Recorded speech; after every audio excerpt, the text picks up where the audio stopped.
তো আমি এই কোশ্চেনগুলো অ্যানালাইসিস করার মধ্য দিয়ে তোমাকে আমি 10টা মোস্ট ইম্পর্টেন্ট রুলস কমপ্লিটিং সেন্টেন্সের উপর শেখাবো, দায়িত্ব নিয়ে বলছি। জাস্ট 10 মিনিটস আমার সাথে কানেক্ট থাকো।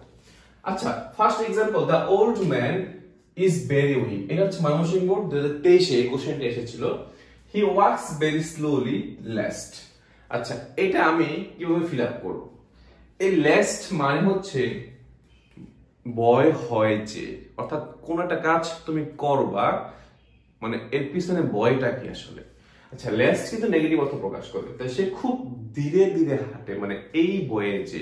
তাই লেস্টের রুলসটা হচ্ছে যে সাবজেক্ট, তারপরে শুড, তারপরে ভার্বের বেস ফর্ম। অর্থাৎ আমাকে এই ক্রাইটেরিয়া ফিল আপ করে এটা ফিল ইন দ্য গ্যাপটা ফিল আপ করতে হবে। তাহলে হি ওয়াক্স ভেরি স্লোলি লেস্ট। আচ্ছা, এখানে যে সাবজেক্টটা পুনরায় সেম সাবজেক্টেই বসবে, এখানে হি শুড ফল ডাউন। ঠিক আছে, তার মানে হচ্ছে সাবজেক্টের পর শুড প্লাস বি1, এটা হচ্ছে লেস্টের রুলস। আচ্ছা, second example, it is high time, এখনই উপযুক্ত সময়, fill in the gap, full stop. It is detrimental to health, এটা স্বাস্থ্যের পক্ষে ক্ষতিকর। আচ্ছা, স্বাস্থ্যের পক্ষে ক্ষতিকর কি হতে পারে? এরকম ড্রাগস, স্মোকিং, তাই না? তাহলে ইট ইজ হাই টাইম, কোন কাজ মানে বিলম্ব হয়ে গেছে, আর দেরি না করে এখনই করা উচিত, এখনই উপযুক্ত সময়, সেক্ষেত্রে ইট ইজ হাই টাইমের ব্যবহার। এটার রুলসটা হচ্ছে যে সাবজেক্ট পরে কি হয় আমাদের, বি2 হয় প্লাস অবজেক্ট অথবা কমপ্লিমেন্ট। তার মানে it is high time, subject আসবে, এরপরে ভার্বের বি2 মানে পাস্ট ফর্মে লিখতে হবে। তাই ইট ইজ হাই টাইম, কি লেখা যায়? উই গ্যাভ আপ স্মোকিং লেখা যায়, গ্যাভ আপ স্মোকিং। এই যে গিভ আপ থেকে গ্যাভ আপ, ভার্বের কি বি2 মানে past form. It is high টাইমের রুলস হচ্ছে সাবজেক্টের পরে আমাদের বি2 হয়। আচ্ছা, এবার থার্ড এক্সাম্পল, ময়মনসিংহ বোর্ড 23 এই কোশ্চেনটা এসেছিল। There was a little rain yesterday if it had rained heavily। এটা হচ্ছে থার্ড কন্ডিশন, তাই না? ইফ এর পরে সাবজেক্ট, তারপরে হ্যাড প্লাস বি3। যদি আমাদের ইফ এর পরে সাবজেক্ট আসে, তারপরে হ্যাড প্লাস বি3, তারপরে এক্সটেনশন যাই থাকুক, কমা, তারপর ফিল ইন দ্য গ্যাপ থাকে, সেক্ষেত্রে সাবজেক্ট নিয়ে আসবো, would have, could have, might have plus ভার্বের বি3 হবে। তার মানে if it had rained heavily, তাহলে আমি লিখতে পারি যে I would not have gone outside, লিখা যায়, তাই না? তাহলে এই যে would have plus go, went, gone, ভার্বের বি3। আচ্ছা, এরপর আসো, no sooner had I reached the college. এটা হচ্ছে নো সুনার হ্যাড এর রুলস। নো সুনার হ্যাড এর স্ট্রাকচারটা কি হবে? No sooner had plus subject plus বি3 প্লাস অবজেক্ট অথবা কমপ্লিমেন্ট। তারপর হচ্ছে আমাদের পরবর্তী স্ট্রাকচার হবে দেন প্লাস সাবজেক্ট প্লাস বি2 প্লাস অবজেক্ট। এই ফরম্যাটে তোমাকে ফিল আপ করতে হবে। No sooner had I reached the college, কলেজে পৌঁছতে না পৌঁছতে কি হয়ে গেল? Then the class started. এই যে ক্লাস হচ্ছে সাবজেক্ট আর স্টার্টেড হচ্ছে ভার্বের বি2, অথবা দেন দ্য রেইন স্টার্টেড, অথবা দেন দ্য বেল রেইন, তাই না? অনেক কিছু হতে পারে, মানে যেই স্ট্রাকচার আমি লিখি না কেন, মানে যেই অর্থে আমি লিখি না কেন, আমাকে স্ট্রাকচার ফলো করতে হবে, দেন এর পরে সাবজেক্ট প্লাস বি2, এটা কিন্তু মাস্ট। আচ্ছা, she spoke, সে কথা বলে, as if, fill in the gap, full stop. she was actually a quack। আচ্ছা, as if অথবা as though এর রুলসটা কি? as if অথবা as though এর রুলস হচ্ছে যে এর আগের অংশ যদি আমাদের b1 হয়, পরের অংশ b2 হবে, আগের অংশ যদি b2 হয়, পরের অংশ had প্লাস b3 হবে। ক্লিয়ার? আচ্ছা, as if এর আগের অংশ কি আছে? spoke, she spoke, তার মানে speak এর পাস্ট ফর্ম হচ্ছে কি আমাদের spoke। তাহলে she spoke as if, তাহলে রুলসটা কি বলেছিলাম? as if এর আগে b1 হলে পরের অংশ b2 হয়, আগের অংশ b2 হলে পরের অংশ 1 প্লাস b3 হয় সাবজেক্টের পরে। যেহেতু as if এর আগে কি আছে আমাদের b2 রয়েছে spoke, সেক্ষেত্রে পরবর্তী সাবজেক্টের পরে had প্লাস b3 হবে। তাহলে আমি কি লিখতে পারি? she spoke as if she had known everything। তার মানে হচ্ছে এই যে সাবজেক্ট, এই যে হ্যাড, এই যে বি3 প্লাস অবজেক্ট, হ্যাড নোন আমি লিখেছি। এখানে স্পিক্স থাকলে এখানে আমি নিউ লিখতাম, বি2 লিখতাম জাস্ট।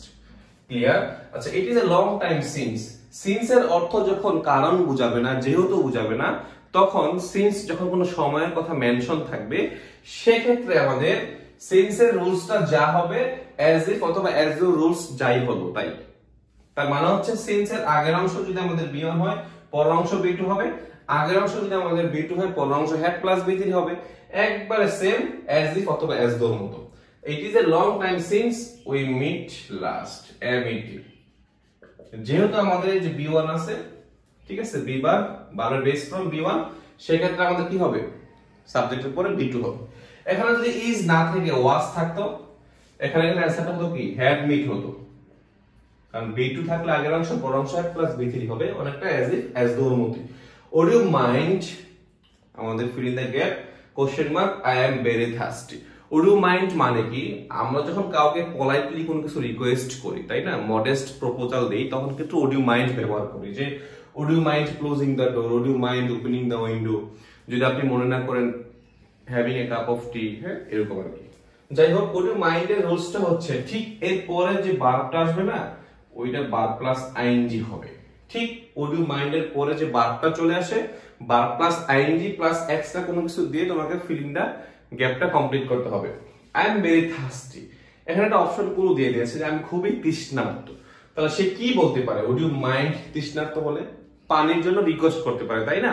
তাহলে would you mind giving me a glass of water, এই যে গিভ থেকে giving me a glass of water, যদি তুমি কিছু মনে না করো আমাকে এক গ্লাস পানি দিতে পারো।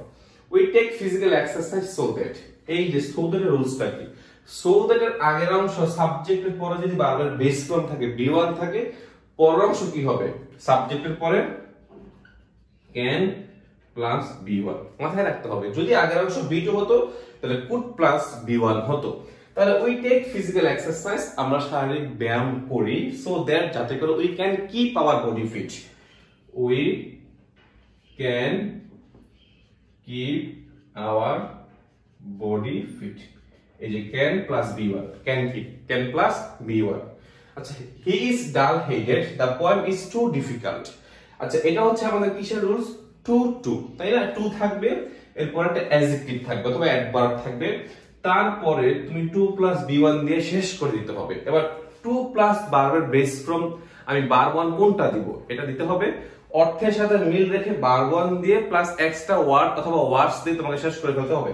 The poem is too difficult, কবিতাটা এতই কঠিন, টু কি হতে পারে, টু মেমোরাইজ, মেমোরাইজ মানে আত্মস্থ করার জন্য, আত্মস্থ করতে, মানে কবিতাটা খুবই কঠিন আত্মস্থ করতে। The poem is too difficult for me to memorise দিলেও কিন্তু হবে, সমস্যা নেই। He was not hungry at all, সে আদৌ ক্ষুধার্ত ছিল না, হ্যাড হি বিন হাংরি। এটা আমরা কোন রুলে আমরা ফিল আপ করবো, had plus subject plus B3, had plus subject plus B3, এটা একদম থার্ড কন্ডিশনালের মতো, দ্যাট মিন্স এটার মতো। ইফ এর পরে subject plus had plus B3 থাকলে যে স্ট্রাকচার আমরা ফিল আপ করেছি, would have, could have, might have plus B3, ঠিক সেম এখানে had he been hungry, had এর পরে সাবজেক্ট প্লাস B3 হলে আমি সেম স্ট্রাকচার এটা ফিল আপ করবো।